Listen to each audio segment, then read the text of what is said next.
Oh man, the Tesla is so freaking dirty today. Definitely need to get a bath out when I'm out today. What's up guys? Welcome back to the channel and welcome back to another video. In today's video, we're gonna drive from Los Angeles to Thousand Oaks and really put the range to the test. Right now, we've got about 100% or 90% battery on the car. It's looking like we've got 271 miles. I charged it last night, charged it up to probably about 80%. And we're gonna go up. It's about 40 miles up, 45 miles up and 45 miles down, but it's in heavy Los Angeles traffic. And today I really wanted to talk about one thing. The new Taycan 4S is out and it's priced inexpensively at $100,000, which is a nicely performance Tesla Model S. So I wanted to compare the Taycan 4S versus the Tesla Model S performance and the Model 3 performance. Let's get in it.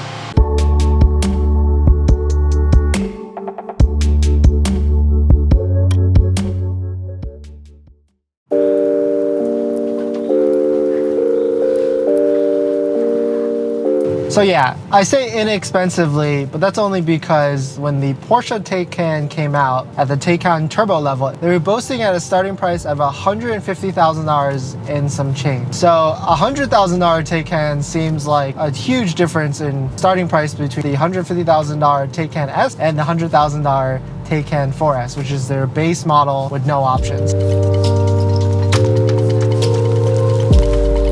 All right guys, so we just pulled out of the Los Angeles metropolitan area traffic. We're probably about 15 miles in or so. We have 25 miles left to go. We're at 81% on the battery left. It looks like we're gonna arrive with 72% of the battery, which is not bad at all. We're cruising at about 66 miles an hour on a cruise control setting of 75 because of the traffic. So we're just gonna follow these cars until we get there. And I lied. Of course, there's more traffic out here in Los Angeles or North LA. We're coming up on Van Nuys, so there's the added traffic. Entering Calabasas, we've passed Burbank already, so there's more traffic up here. So we're just gonna drive through it. So on a price level, you have the Taycan 4S, which is at $105,150. But because it is a newer electric car and Porsche hasn't used all their EV credits, you actually get a $7,500 federal tax credit off of that, which brings it down to $97,650. The Tesla Model S P100D, or the Performance, has a starting price of $99,990, but you only get a $1,875 federal tax credit through the end of this year. So you would have to take delivery of this year, which at the same time, if you can't get the Taycan 4S by the end of this year, you could probably only get the Turbo S, highest performance vehicle by the end of this year, from what I've heard. And lastly, I just wanted to throw it in there just because of how the performance stacks up to the other two. But the Model 3 Performance, which starts at $56,990, but has a federal tax credit through the end of this year at $1,875, which brings it an adjusted price to $55,115.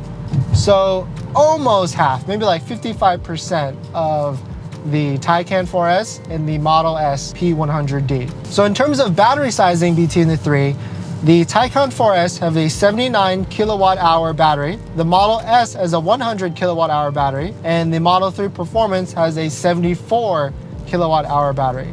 So the Taycan 4S and the Model 3 Performance have a very similar battery size. Taycan with about 5 more kilowatt hours than the Model 3 Performance. We'll go into the range next. So the Taycan 4S is boasting a 253 mile range, battery range. The Model S, of course we already know it's gonna kill it, but has a 365 battery mile range. And the Model 3 Performance at a 310 mile battery range. But we actually just got a report on the earnings call on October for Tesla that the Model 3, the Model S, and the Model X were all gonna get a 3 to 5% battery performance increase, which would put the Model 3 Performance at 325. But let's just go off by today's numbers. 310 miles of range for the Model 3 Performance, 365 miles for the Model S P100D, and 253 miles for the Taycan 4S. So already the Model 3 just kills the Taycan's range, but even then, if you were to compare those two together, the Model S has over 100 miles in battery range. So next goes into the power, because I feel like most people who buy electric cars are buying it because they don't want to spend gas and they love the power value proposition that they get from electric cars. So the Taycan S is rated at a 429 horsepower or 522 with their overboost function, which you can trigger by just pushing a button, from what I hear. The Model S P100D has a 762 horsepower rating, and the Model 3 Performance has a 450 horsepower rating. So again, you can see the Model 3 Performance pulls ahead, but if you were to compare it to that, the Model S just completely crushes the Taycan 4S base, which I guess if you wanted to compare performance, you would compare the Taycan Turbo S at $150,000